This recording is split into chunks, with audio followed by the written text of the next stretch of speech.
नमस्कार सभी को। मेरे चैनल में आप सभी का हार्दिक स्वागत है। आज मैं उपस्थित हूँ रविन्द्रनाथ टैगोर की लिखी कहानी खोया मोती। तो आइए कथानक प्रारंभ करते हैं।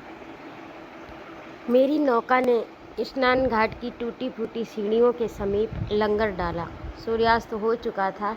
नाविक नौका के तख्ते पर ही मगरिब सूर्यास्त की नमाज अदा करने लगा। प्रत्येक सजदे के पश्चात उसकी काली छाया सिंदूरी आकाश के नीचे एक चमक के समान खिंच जाती। नदी के किनारे एक जीर्ण शीर्ण इमारत खड़ी थी, जिसका छज्जा इस प्रकार झुका हुआ था कि उसके सिर पड़ने की हर घड़ी भारी शंका रहती थी। उसके द्वारों और खिड़कियों के किवाड़ बहुत पुराने और ढीले हो चुके थे। चहुं ओर शून्यता छाई हुई थी। उस शून्य वातावरण में सहसा एक मनुष्य की आवाज़ मेरे कानों में सुनाई पड़ी और मैं कांप उठा।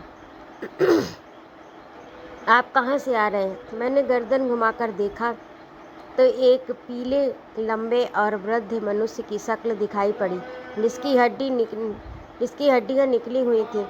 दुर्भाग्य के लक्षण सिर से पैर तक प्रकट हो रहे थे। वह मुझसे 2-4 सीढ़ियाँ ऊपर खड़ा था, सिल्क का मैला कोट और उसके नीचे एक मैली सी धोती बांधे हुए। उसका निर्बल शरीर, उतरा हुआ मुख और लड़खड़ाते हुए कदम बता रहे थे कि उस क्षुधा पीड़ित मनुष्य को शुद्ध वायु से अधिक भोजन की आवश्यकता है। मैं रांची से आ रहा हूँ। ये सुनकर वह मेरे बराबर नई सीढ़ी पर आ बैठा। और आपका काम? मैं व्यापार करता हूँ। काहे का? इमारती लकड़ी, रेशम और त्रिफला का। आपका नाम क्या है? एक क्षण सोने के बाद मैंने उसे अपना एक बनावटी नाम बता दिया, किंतु वह अब मुझे एकटक देख रहा था। परंतु आपका यहाँ आना कैसे हुआ? केवल मनोरंजन के लिए या वायु परिवर्तन के लिए? मैंने कहा, वायु परिवर्तन के लिए। यह भी खूब कही। मैं लगभग 6 वर्ष से प्रतिदिन यहाँ की ताज़ी वायु पेट भरकर खा रहा हूँ, और साथ ही 15 ग्रेन कुनैन भी, परंतु अंतर कुछ नहीं हुआ। कोई लाभ नहीं दिखाई देता। किंतु रांची और यहाँ के जलवायु में तो पृथ्वी और आकाश का अंतर है, इसमें संदेह नहीं। किंतु आप यहाँ ठहरे किस स्थान पर हैं? क्या इसी मकान में? संभवतः उस व्यक्ति को संदेह हो गया था कि मुझे उसके किसी गड़े हुए धन का कहीं से सुराग मिल गया है, और मैं उस स्थान पर ठहरने के लिए नहीं, बल्कि उसके गड़े हुए धन पर अपना अधिकार जमाने आया हूँ। मकान की भलाई बुराई के संबंध में एक शब्द तक कहे बिना उसने अपने उस मकान के स्वामी की 15 साल पूर्व की एक कथा सुनानी आरंभ कर दी। उसकी गंजी खोपड़ी में गहरी और चमकदार काली आंखें मुझे कॉलरिज के पुराने नाविक का स्मरण करा रही थी। वह एक स्थानीय स्कूल में अध्यापक था। नाविक ने समाज से निवृत्त होकर रोटी बनानी आरंभ कर दी। सूर्यास्त होने के समय आकाश के सिंदूरी रंग पर अधिकार जगाने वाली अंधेरी में वह खंडहर भवन एक विचित्र सा भयावह दृश्य प्रदर्शित कर रहा था। मेरे पास सीढ़ी पर बैठे हुए इस दुबले और लंबे स्कूल मास्टर ने कहा, मेरे इस गांव में आने से लगभग 10 साल पूर्व एक व्यक्ति फणिभूषण सहाय इस मकान में रहता था।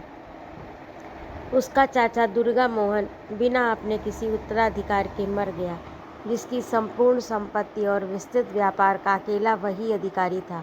पाश्चात्य शिक्षा और नई सभ्यता का भूत फणिभूषण पर सवार था।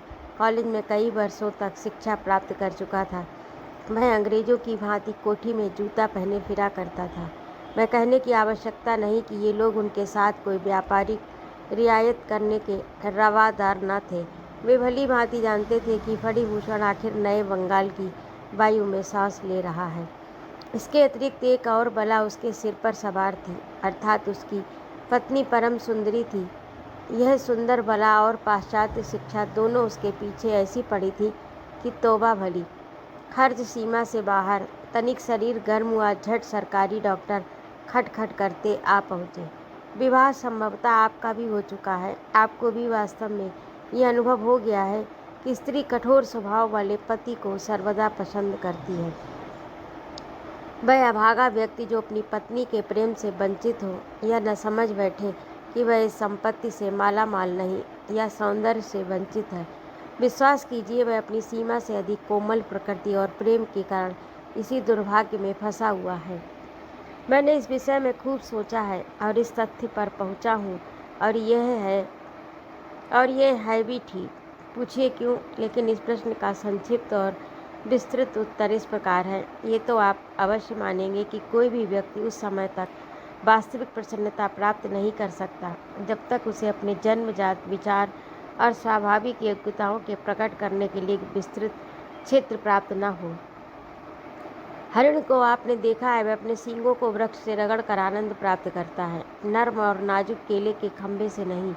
सृष्टि के आरंभ से ही नारी जाति इस जंगली और कठोर स्वभाव पुरुष को जीतने के लिए विशेष ढंग सीखती चली आ रही है। यदि उसे पहले ही से आज्ञाकारी पति मिल जाए तो उसके वे आकर्षण हथकंडे जो उसको माँ और दादियों से बपौती रूप में मिले थे, लंबे समय से निरंतर चलते रहने के कारण सीमा से अधिक सत्य भी सिद्ध हुए हैं। न केवल बेकार रह जाते हैं बल्कि स्त्री को भार स्वरूप मालूम होने लगते हैं। स्त्री अपने आकर्षक सौंदर्य के बल पर पुरुष का प्रेम और उसकी आज्ञाकारिता प्राप्त करना चाहती है, किंतु जो पति स्वयं ही उसके सौंदर्य के सामने झुक जाए वह वास्तव में दुर्भाग्यशाली होता है। उससे अधिक उसकी पत्नी। वर्तमान स्वभाव ने ईश्वर प्रदत्त उपहार अर्थात पुरुष की सुंदर कठोरता उससे छीन ली है। पुरुष ने अपनी निर्बलता से स्त्री के दाम्पत्य बंधन को बड़ी सीमा तक ढीला कर दिया। मेरी इस कहानी का अभागा फणिभूषण भी इस नवीन सभ्यता की छलना से छला हुआ था, और यही कारण था कि न वह अपने व्यापार में सफल था, न गृहस्थ जीवन में संतुष्ट। यदि एक ओर वह अपने व्यापार में लाभ से बेखबर था तो दूसरी ओर पत्नी के पतित्व अधिकार से वंचित। फणिभूषण की पत्नी मणिमल्लिका को प्रेम और विलास सामग्री बेमांगे मिली थी। उसे सुंदर और बहुमूल्य साड़ियों के लिए अनुनय विनय तो क्या पति से कहने की आवश्यकता भी न होती थी। सोने के आभूषणों के लिए उसे झुकना न पड़ता था, इसीलिए उसके स्त्रियोचित स्वभाव को आज्ञा देने वाले स्वर का जीवन में कभी आभास न हुआ। यही कारण था कि वह अपनी प्रेममयी भावनाओं में आवेश की स्थिति उत्पन्न न कर पाती थी। उसके कान लो स्वीकार करो कि मधुर शब्दों से परिचित थे, किंतु उसके ओंठ लाओ और दो से सर्वथा अपरिचित। उसके सीधे स्वभाव का पति इस मिथ्या भावना की कहावत से प्रसन्न था, कर्म किए जाओ, फल की कामना मत करो, तुम्हारा परिश्रम कभी अकारथ नहीं जाएगा। वह इसी मिथ्या भावना के पीछे हाथ पैर मारे जा रहा था। परिणाम ये हुआ कि उसकी पत्नी उसे ऐसी मशीन समझने लगी जो बिना बताए चलती है, स्वयं ही बिना कुछ कष्ट किए सुंदर साड़ियाँ बहुमूल्य आभूषण बनाकर उसके कदमों पर डालती रहती है। उसके पुर्जे इतने शक्तिशाली टिकाऊ थे, कभी भी उसको तेल देने की आवश्यकता नहीं थी। फणिभूषण की जन्मभूमि और उसे रहने का स्थान समीप ही एक देहात का गांव था, किंतु उसके चाचा के व्यापार का मुख्य स्थान यही शहर था। इसी कारण उसकी आयु का अधिक भाग यहीं व्यतीत हुआ। वैसे माँ मर चुकी थी, किंतु मौसी और मामियाँ आदि ईश्वर की कृपा से विद्यमान थी, परंतु वह विवाह के बाद ही फौरन मणिमल्लिका को अपने साथ ले आया। उसने विवाह अपने सुख के लिए किया था, न कि अपने संबंधियों की सेवा के लिए। पत्नी और उसके अधिकारों में पृथ्वी आकाश का अंतर है। पत्नी को प्राप्त कर लेना, उसकी देखभाल करना उसको अपना बनाने के लिए काफ़ी नहीं हुआ करता। मणिमल्लिका सोसाइटी की अधिक भक्त न थी, इसलिए व्यर्थ का खर्च भी न करती, बल्कि इसके प्रतिकूल बड़ी सावधानी रखने वाली थी। जो उपहार फणिभूषण उसको एक बार ला देता, फिर क्या मजाल उसको हवा भी लग जाए, वह सावधानी से सब रख दिया जाता। कभी ऐसा नहीं देखा गया किसी पड़ोसिन को उसने भोजन पर बुलाया हो। उपहार या भेंट लेन देन के पक्ष में भी न थी। सबसे अधिक आश्चर्य की बात ये थी कि 24 साल की आयु में श्री मल्लिका 14 वर्ष की सुंदर युवती दिखाई देती थी। ऐसा प्रतीत होता था मानो उसका रूप लावण्य केवल स्थायी नहीं बल्कि चिरस्थायी रहने वाला है। मणिमल्लिका के पास में हृदय न था, बर्फ का टुकड़ा था जिस पर प्रेम की तनिक भी तपन न पहुंची थी। फिर वह पिघलता क्यों और उसका यौवन ढलता किस प्रकार? जो वृक्ष पत्तों से लदा रहता है प्रायः फल से वंचित रहता है। मणिमल्लिका का सौंदर्य भी फलहीन था, मैं संतानहीन थी, रख रखाव और व्यक्तिगत देख रेख करती भी तो काहे की। उसका सारा ध्यान अपने आभूषणों पर ही केंद्रित था। संतान होती तो बसंत की मीठी मीठी धूप की भांति उसके बर्फ के हृदय को पिघलाती।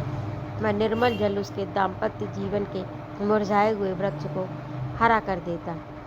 मणिमल्लिका गृहस्थ के कामकाज और परिश्रम से भी न कतराती थी। जो काम वह स्वयं कर सकती उसका पारिश्रमिक देना उसे खलता था। दूसरों के कष्ट का न उसे ध्यान था, न नाते रिश्तेदारों की चिंता। उसको अपने काम से काम था। इस शांत जीवन के कारण वह स्वस्थ और सुखी थी। न कभी ऐसी चिंता होती थी और न कोई कष्ट। प्रायः पति इसे संतोष तो क्या सौभाग्य समझेंगे, क्योंकि जो पत्नी हर समय फरमाइशें लेकर पति की छाती पर चढ़ती रहे वह सारे गृहस्थ के लिए एक रोग सिद्ध होती है।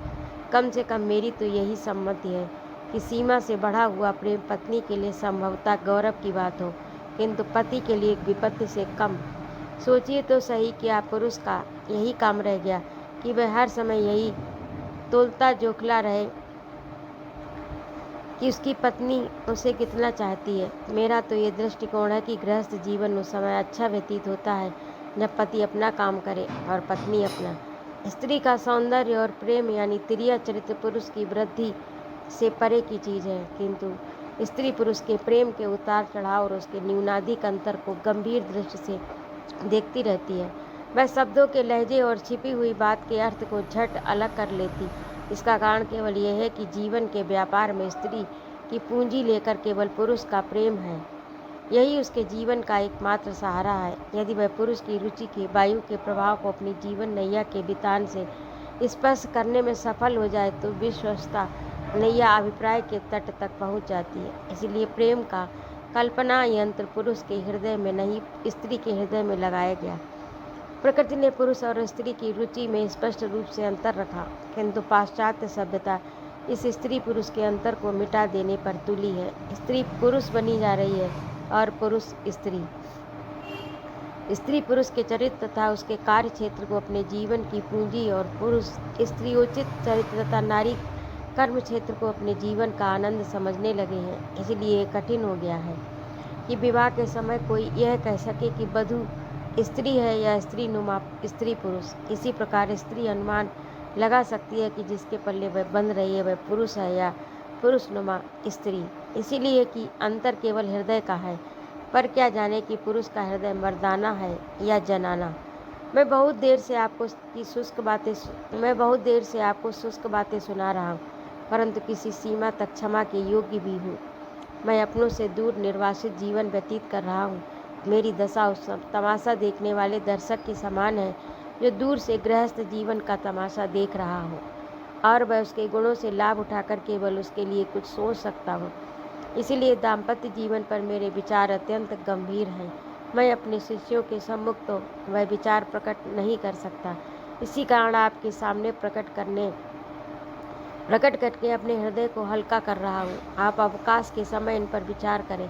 सारांश ये है कि यद्यपि गृहस्थ जीवन में प्रकट रूप में कोई कष्ट फणिभूषण को न था, समय पर भोजन मिल जाता, घर का प्रबंध सुचारू रूप से चल रहा था, किंतु फिर भी एक प्रकार की विकलता और अविश्वास उसके हृदय में समाया हुआ था और वह नहीं समझ पाता कि वह क्या है। उसकी दशा उस बच्चे के समान थी जो रो रहा है। मैं यह नहीं जानता कि उसके हृदय में कोई इच्छा है या नहीं।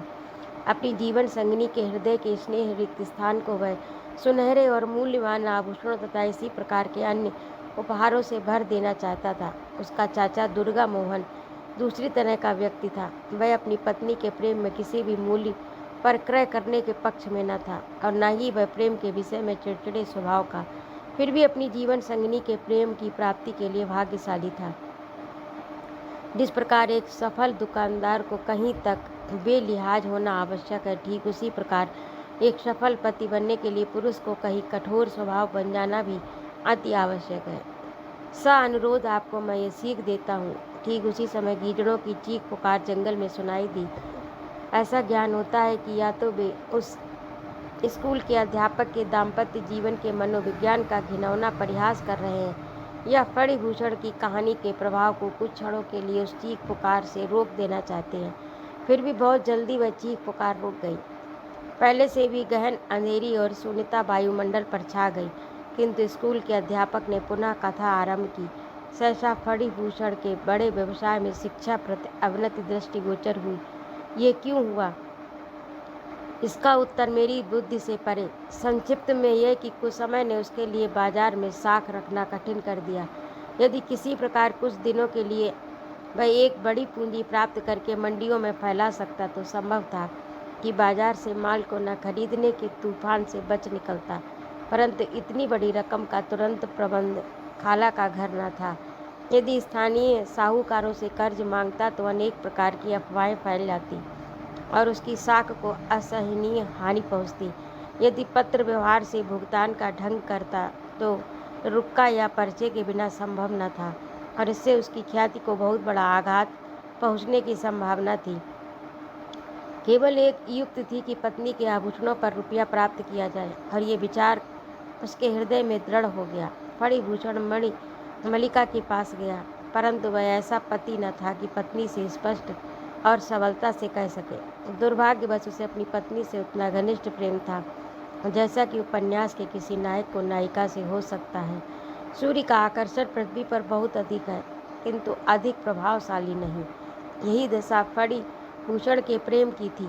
उस प्रेम का मणिमालिका के हृदय पर कोई प्रभाव न था, किंतु मरता क्या न करता।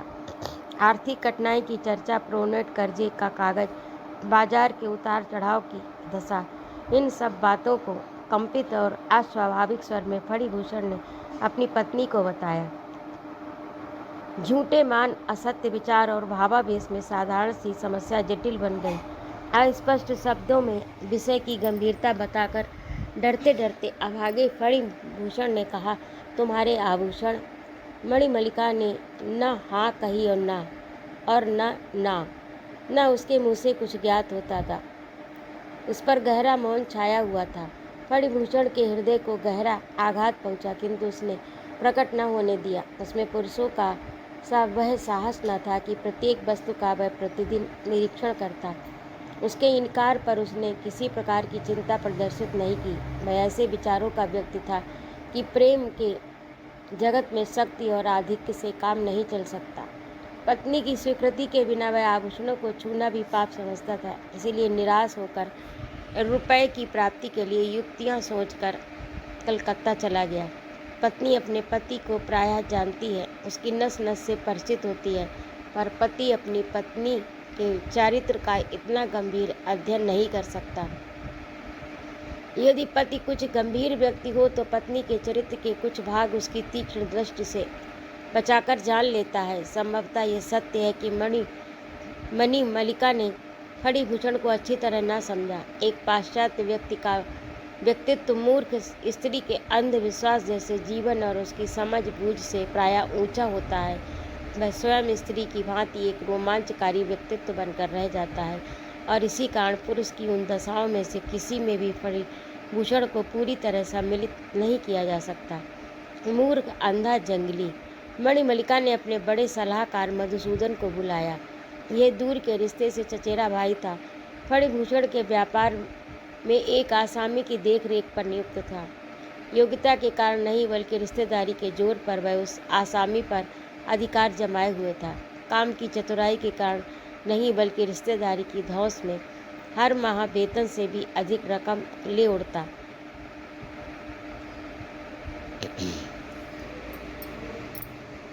चतुराई के कारण रिश्तेदारी की धौंस में हर माह वेतन से भी अधिक रकम ले उड़ता।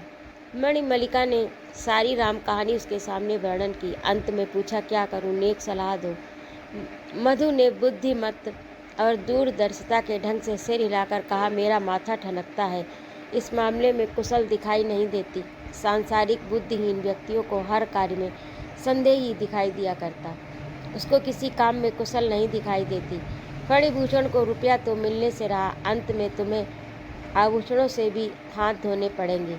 सांसारिक समस्याओं और पुरुष तथा नारी के संबंध में जो मणिमल्लिका के अपने व्यक्तिगत विचार थे, उनके प्रकाश में मधु के निकाले हुए परिणाम का प्रथम भाग संभावित और दूसरा सत्य मालूम होता था। विश्वास उसके हृदय से जाता रहा। संतान उसके थी ही नहीं, बाकी रहा पति। वह किसी की गिनती में न था, अतः उसका संपूर्ण ध्यान अपने आभूषणों पर केंद्रित था। इन्हीं से उसके हृदय की प्रसन्नता थी। यही उसको संतान के समान प्रिय थे। संतान को माँ से छीन लीजिए, फिर देखिए ममता की क्या दशा होती है। यही दशा मणि मल्लिका की थी। उसका ये विचार था कि उसके आभूषण पति के मंसूबों की भेंट हो जाएंगे। फिर मुझे क्या करना चाहिए? अभी मैके चली जाओ, सारे आभूषण वहाँ छोड़ आओ, चालाक मधु ने कहा। इस प्रकार उसकी हांडी को भी बघार लगता है। यदि सारे नहीं तो कुछ आभूषण मधु को अपने हत्थे चढ़ने की भी आशा थी। मणि मल्लिका उसी समय सहमत हो गई। बढ़ते हुए अंधकार से स्कूल के प्राध्यापक पर भी गंभीरता छा गई, किंतु कुछ क्षणों के पश्चात उसने फिर वर्णन आरंभ किया। झुटपुटे के समय, जबकि सावन की घटाएं आकाश पर डेरा जमाए हुए थी, वर्षा मूसलाधार हो रही थी। एक नौका ने रेतीली सीढ़ियों पर लंगर डाला। दूसरे दिन प्रातः घटाटोप अंधेरे में मणि मल्लिका आई और एक मोटी चादर में सिर से पांव तक लिपटी हुई नौका पर सवार हुई। मधु, जो रात से ही उसी नौका में सोया हुआ था, उसकी आहट से जाग गया। आभूषणों की संदूकची मुझे दे दो ताकि सुरक्षित रख लूं। अभी ठहरो, जल्दी क्या है, चलो तो सही, आगे देखा जाएगा। नौका का लंगर उठा, वह फुफकारती हुई नदी के लहरों से जूझने लगी। मणि मल्लिका ने सारे आभूषण एक एक करके पहन लिए। संदूक में बंद करके ले जाना असुरक्षित मालूम होता था। मधु हक्का बक्का रह गया जब उसने देखा कि मणि के पास संदूकची नहीं है। उसको इसकी कल्पना भी न थी कि उसने आभूषणों को अपने प्राणों से लगा रखा है। चाहे मणि मल्लिका ने फणिभूषण को न समझा, किंतु मधु के चरित्र का एक बहुत ही ठीक अंदाजा लगाया था। जाने से पहले मधु ने फणिभूषण के एक विश्वासी मुनीम को लिख भेजा कि मैं मणि मल्लिका के साथ उसको मैके पहुंचाने जा रहा हूँ। यह मुनीम दुनिया का अनुभवी और बड़ी आयु का था। फणिभूषण के पिता के समय से ही उसके साथ था। उसको मणि मल्लिका के जाने से बहुत चिंता और संदेह हुआ। उसने अपने मालिक को फौरन लिखा। वफादारी और खैर ख्वाही ने उसे प्रेरणा दी और अपने पत्र में अपने मालिक को खूब खरी खरी सुनाई। पति की लाज और दूरदर्शिता दोनों का अर्थ ये नहीं है कि पत्नी को इस प्रकार स्वतंत्र छोड़ दिया जाए। मणि मल्लिका के हृदय के संदेह को फणिभूषण समझ गया। उसे अत्यंत दुख हुआ। वह इस संबंध में एक शब्द भी शिकायत का जबान पर न लाया। अपमान और कष्ट सहे, किंतु उसने मणि मल्लिका पर कोई दबाव डालना उचित न समझा। किंतु फिर भी इतना अविश्वास, वर्षों से वह मेरे एकांत की और सांसारिक साथी रही है। आश्चर्य है कि उसने मुझे तनिक भी न समझा। इस मौके पर कोई और होता तो क्रोधावेश में न जाने क्या कर बैठता, किंतु फणिभूषण मौन था और दुख प्रकट करके मणि मल्लिका को दुखित करना उचित न समझता था। पुरुष को चाहिए कि वह दावानल की भांति जरा जरा सी बात पर भड़क जाए, जिस प्रकार स्त्री सावन के बादलों की भांति बात बात पर आंसुओं की झड़ी लगा देती है। किंतु अब वह पहले से दिन कहाँ। फणिभूषण ने मणि मल्लिका को उसकी अनुपस्थिति में बिना सूचना दिए जाने के विषय में कोई डांट फटकार का पत्र न लिखा, बल्कि ये निश्चय कर लिया कि मरते दम तक उसके आभूषणों का नाम तक जबान पर नहीं लाएगा। रुपए की वसूली में फणिभूषण सफल हो गया। उसके व्यापारिक रास्ते खुल गए। 10 दिन के पश्चात वह अपने घर को वापस चला, इस विचार को लिए हुए कि आभूषण मैके में छोड़कर मणि मल्लिका घर में वापस आ गई होगी। 10 दिन पहले का तुच्छ और असफल प्रश्न का उत्तर जब मस्तानी चाल से घर में कदम रखेगा और पत्नी की दृष्टि उसकी सफलता के दमकते हुए मुख पर पड़ेगी, तो वह अपने इनकार पर स्वयं लज्जित होगी, अपनी नादानी पर पश्चाताप प्रकट करेगी। इन विचारों में मग्न फणिभूषण शयन कक्ष में पहुंचा, परंतु द्वार पर ताला लगा हुआ था। ताला तोड़वाकर अंदर घुसा तो तिजोरी के किवाड़ खुले पड़े थे। इस आघात से वह लड़खड़ा गया। शुभ चिंता और प्रेम उस समय उसके पास निरर्थक और अस्पष्ट शब्द थे। सोने का पिंजरा, जिसकी प्रत्येक सुनहरी तीली को उसने अपने प्राण और आन का मूल्य देकर प्राप्त किया था, टूट चुका था और खाली पड़ा था। अब वह दिवालिया था। सिवाय गहरी उस आंसू और हृदय की टीस के अतिरिक्त उसके पास कुछ न था। मणि मल्लिका को बुलाने का ध्यान भी उसके हृदय में न आया। उसने ये निश्चय कर लिया कि अब वह चाहे आए या न आए, किंतु वृद्ध मुनीम इस निश्चय के विरुद्ध था।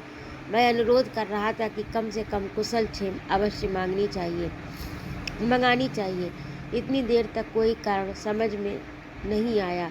उसके अनुरोध से विवश होकर मणिमालिका के मैके को आदमी भेजा, किंतु वह ये अशुभ समाचार लाया कि न यहाँ मणिमालिका आई है और न मधु। ये सुना तो पांव तले की जमीन निकल गई। नदी पार आदमी दौड़ाए गए।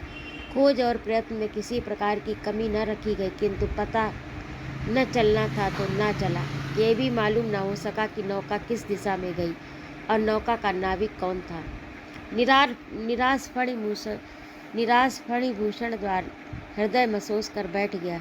कृष्ण जन्माष्टमी की संध्या थी, वर्षा हो रही थी। फणिभूषण शयन कक्ष में अकेला था। गांव में एक व्यक्ति भी बाकी न था। जन्माष्टमी के मेले में गांव का गांव सूना कर दिया। मेले की चहल पहल महाभारत के नाटक के शौक ने बच्चे से लेकर बूढ़े तक को खींच लिया। शयन कक्ष की खिड़की का एक किवाड़ बंद था। फणिभूषण दीन दुनिया से बेखबर बैठा था। संध्या का झुटमुटा रात्रि के गहन अंधेरे में परिवर्तित हो गया, किंतु इस भयावने अंधेरे, मूसलाधार वर्षा और ठंडी वायु का उसको ध्यान भी न था। दूर से गाने की मधुर ध्वनि से उसकी श्रवण शक्ति सर्वथा बेसुध थी। दीवार पर विष्णु और लक्ष्मी के चित्र लगे हुए थे। फर्श साफ था और प्रत्येक वस्तु उपयुक्त स्थान पर रखी हुई थी। पलंग के समीप एक खूंटी पर एक सुंदर और आकर्षक साड़ी लटकी थी। सिरहाने एक छोटी सी मेज पर पान का बीड़ा स्वयं मणिमालिका के हाथ का बना हुआ रखा सूख चुका था। विभिन्न वस्तुएं सलीके से अपने अपने स्थान पर रखी थी। एक ताक में मणिमालिका का प्रिय लैंप रखा था, जिसको वह अपने हाथ से प्रकाशित किया करती थी और जो उसकी अंतिम विदाई का स्मरण करा रहा था। मणि की स्मृति में इन संपूर्ण वस्तुओं का मौन रोदन उस कमरे को कामना का शोक स्थल बनाए हुए था। फणिभूषण का हृदय स्वतः कह रहा था, प्यारी मणि आओ, अपने प्राणमय सौंदर्य से इन सब में प्राण फूंक दो। कहीं आधी रात के लगभग जाकर बूंदों की तड़तड़ थमी, किंतु फणिभूषण उसी विचार में खोया बैठा था। अंधेरी रात के असीमित धुंधले वायुमंडल पर मृत्यु की राजधानी का सिक्का चल रहा था। फणिभूषण की दुखित आत्मा का रुग्ण स्वर इतना पीड़ामय था, यदि मृत्यु की नींद सोने वाली मणिमालिका भी सुन पाए तो एक बार नेत्र खोल दे। अपने सोने के आभूषण पहने हुए उस अंधेरी में ऐसी प्रकट हो जैसे कसौटी को कठोर पत्थर पर किंचित सुनहरी रेखा। सहसा फणिभूषण के कान में किसी के पैरों की आहट सुनाई दी। ऐसा मालूम होता था कि नदी तट से वह उस घर की ओर वापस आ रही है। नदी की काली लहरें रात की अंधेरी में मालूम न होती थी। आशा की प्रसन्नता ने उसे जीवित कर दिया। उसके नेत्र चमक उठे। उसने अंधकार के पर्दे को फाड़ना चाहा, किंतु व्यर्थ। जितना अधिक वह नेत्र फाड़ कर देखता था, अंधकार के पर्दे अधिक गहन होते जाते थे और ये मालूम होता था कि प्रकृति इस भयावनी अंधेरी में मनुष्य के हस्तक्षेप के विरुद्ध विद्रोह कर रही है। आवाज़ समीप से समीपतर होती गई, यहाँ तक कि सीढ़ियों पर चढ़ी और सामने द्वार पर आकर रुक गई, जिस पर ताला लगा हुआ था। द्वारपाल भी मेले में गया था। द्वार पर धीमी सी खुट सुनाई दी, ऐसी जैसी आभूषणों से सुसज्जित स्त्री का हाथ द्वार खटखटा रहा हो। फणिभूषण सहन न कर सका। जीने से उतरकर बरामदे से होता हुआ द्वार पर पहुंचा। ताला बाहर से लगा हुआ था। संपूर्ण शक्ति से उसने द्वार हिलाया। शोरगुल से उसका सपना टूटा तो वहाँ कुछ न था। वह पसीने से सराबोर था। हाथ पांव ठंडे थे। उसका हृदय टिमटिमाते हुए दीपक के अंतिम प्रकाश की भांति जलकर बुझने को तैयार था। वर्षा की तड़ ध्वनि के सिवाय कुछ भी सुनाई न देता। फणिभूषण से ये वास्तविकता किंचित मात्र भी विस्मृत न हुई थी कि उसकी अधूरी इच्छाएं पूरी होते होते रह गई। दूसरी रात को फिर नाटक होने वाला था। नौकर ने आज्ञा चाही तो चेतावनी दे दी कि बाहर का द्वार खुला रहे। ये कैसे हो सकता है? विभिन्न स्वभाव के व्यक्ति बाहर से मेले में आए हुए हैं, दुर्घटना का संदेह है। नौकर ने कहा, नहीं, तुम जरूर खुला रखो। तो फिर मैं मेले नहीं जाऊंगा। तुम अवश्य जाओ। नौकर आश्चर्य में था कि आखिर उसका आशय क्या है। जब संध्या हो गई, चहुओर अंधकार छा गया। फणिभूषण उस खिड़की में आ बैठा। आकाश पर गहरा कोहरा छाया था। घनघोर घटाएं ऐसी तुली खड़ी कि जल थल एक कर दे। चहुओर सुनीता का राज था। ऐसा मालूम होता था सारे संसार का वायुमंडल मौन भाव से किसी मधुर ध्वनि को सुनने के लिए अपने कान लगाए। मेढकों की निरंतर टर टर, ग्रामीण स्वांगों की कंपित ध्वनि की उस सुनीता में बाधक न मालूम होती थी। आधी रात के लगभग फिर संपूर्ण शोर चहल पहल रात्रि के मौन में सोने लगा। रात ने अपने काले वस्त्रों पर एक और काला आवरण डाल दिया। पहली रात की भांति फणिभूषण को फिर वही आवाज सुनाई दी। उसने नदी की ओर दृष्टि उठाकर भी न देखा। ईश्वर न करे कोई अनाधिकार चेष्टा द्वारा समय से पूर्व ही उसकी आकांक्षाओं का खून कर दे। वह मूर्तिवत बैठा रहा, जैसे किसी ने लकड़ी की प्रतिमा को बनाकर सरेज से कुर्सी पर चिपका दिया हो। पंजों की आहट सुनसान घाट की सीढ़ियों की ओर से आकर मुख्य द्वार से प्रविष्ट हुई। चक्कर वाले जीने की सीढ़ियों पर चढ़कर अंदर के कमरे की ओर बढ़ी। लहरों की प्रतिस्पर्धा में अपने नौका को देखा होगा, इसी प्रकार फणिभूषण का हृदय बल्लियों उछलने लगा। एक आवाज़ बरामदे से होती हुई शयन कक्ष की ओर आई और ठीक द्वार पर आकर ठहर गई। अब केवल द्वार प्रवेश करना शेष था। फणिभूषण की आकांक्षाएं मचल उठी। संतोष का आंचल हाथ से जाता रहा। वह सहसा कुर्सी से उछल पड़ा। एक दुख भरी चीख मनी उसके मुख से निकली, किंतु दुख है कि उसके पश्चात मेढकों की आवाज़ और वर्षा की बड़ी बड़ी बूंदों की तड़ तड़ के सिवा और कुछ न था। दूसरे दिन मेला छटने लगा। दुकानें आरंभ हो गई। दर्शक अपने अपने घरों को वापस जाने लगे। मेले की शोभा समाप्त हो गई। फणिभूषण ने दिन में व्रत रखा। सब नौकरों को आज्ञा दी आज रात को कोई भी व्यक्ति न रहे। नौकरों का विचार था, हमारे मालिक आज किसी विशेष मंत्र का जाप करेंगे। संध्या समय जब कहीं भी आकाश की टुकड़ियों पर बादल न थे, वर्षा से धुले हुए वायुमंडल से सितारे चमकने लगे। पूर्णिमा का चांद निकला हुआ था। वायु भी मंद मंद बह रही थी। मेले से लौटे हुए दर्शक अपनी थकान उतार रहे थे। वे बेसुध हुए सो रहे थे और नदी पर कोई नौका दिखाई न देती थी। फणिभूषण उसकी खिड़की में आ बैठा। तकिए से सिर लगाकर आकाश की ओर ध्यान से देखने लगा। उसको वह समय याद आया जब वह कॉलेज में शिक्षा प्राप्त कर रहा था। संध्या समय चौक में लेटकर अपनी भुजा पर सिर रखकर झिलमिलाते हुए सितारों को देखकर मणिमल्लिका की सुंदर कल्पना में खोया रहता था, परंतु वह सब कुछ अब स्वप्न सा मालूम होता है। सितारे आकाश से ओझल होने लगे। अंधकार ने दाएं बाएं और नीचे ऊपर सब ओर से पर्दे डालने आरंभ कर दिए और ये पर्दे आँख की पलकों की भांति परस्पर मिल गए। संसार स्वप्नमय हो गया। किंतु आज फणिभूषण पर एक विशेष प्रकार का प्रभाव सा था। वह अनुभव कर रहा था कि उसकी आशाओं के पूर्ण होने का समय समीप है। पिछली रातों की भांति किसी के पाँव की आहट फिर स्नान घाट की सीढ़ियों पर चढ़ने लगी। फणिभूषण ने आंखें बंद कर ली और विचारों में निमग्न हो गया।